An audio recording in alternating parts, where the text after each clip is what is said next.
This is how to correctly take apart your Skidoo Rev speedometer gauge. So once you get the outer ring off, there's these 4 tabs, just like this. You're gonna put it in a vice grip. Don't do it too tight, otherwise you'll bend the plastic or break it. But what you want to do first is pry open 2 of these tabs. Just press on it like this. Shouldn't hurt nothing. And just do 2 tabs, and then there's a little clip right here. You'll take your flathead screwdriver, just pry up on it just a little bit so that way that tab can stay in place. And then you go to the other side and you do the same. Once you get it off like this, the trick that I use is I pry on like I told you guys, and then I just put my 2 fingers down on these tabs right next to it and pry up. That just helps keep the black plastic down and allows this plastic to come up like so. So now once you got it up, you can replace or do whatever you want inside. So now once you have all 4 tabs pried open, and now what you can do is just keep doing it until the flathead screwdriver gets in the way. Then there should be a little opening right here between the clear plastic and the black plastic. And you can stick your screwdriver in there and then turn it sideways like this and pry up. And keep doing it all the way around so that way it's even. And you don't have to be very gentle because this is pretty thick plastic here. It's pretty nice, so you can pry on it pretty good and it shouldn't hurt nothing. In this case, I will be replacing the button because it got ripped off by the previous owner. So I will be taking this. Be sure to not touch your gauge as much as possible because that could screw it up. I bought a donor gauge for about 35 bucks. And then there it is.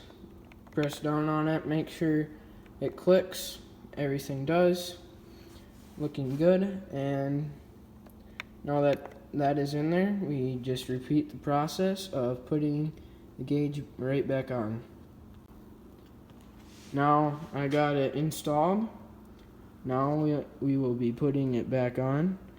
So now all you have to do is line up your hole, make sure that's in the right spot, and then on the side it has these little plastic pins, and just push down and everything will snap right back into place and you will be set to go.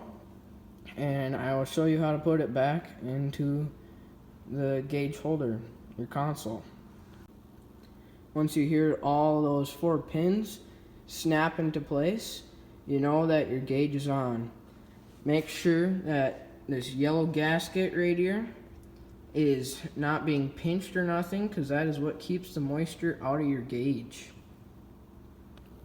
Now you got this ring here, and you want to make sure that when you take it off, there's this little tab right there. You want to line that up with this hole. That is the groove that it goes into. Otherwise, on the gauge, if you go to put this ring back on, it will not go on properly if you do not have that lined up, or it will not go in your sled. So another little way to tell is you can put your gauge down back normal as if it already had it installed, and you can see that this is the tab where it needs to go. So this is the direction that it needs to go, and that's how you're going to put it in.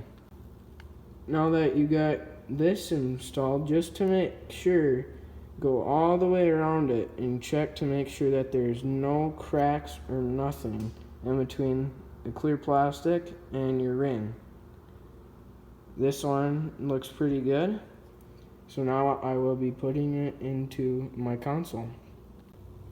When putting your gauge in, you gotta put it in crooked, like so. So that way this side tab right here pops up. You push it all the way through, and then you turn it into place.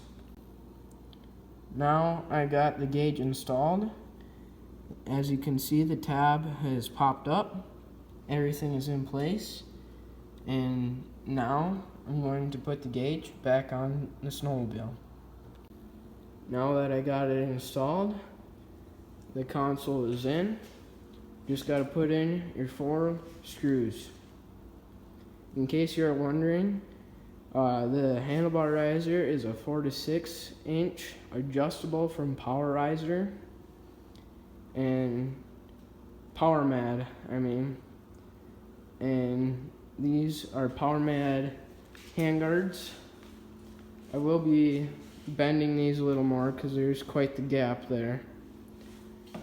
And still gotta do some beauty work with the wiring. Did not have to put any wire extensions on it. All I did is moved this connection up through here. And now I almost have too much wire.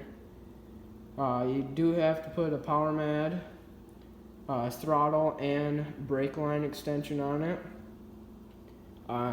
Not that hard.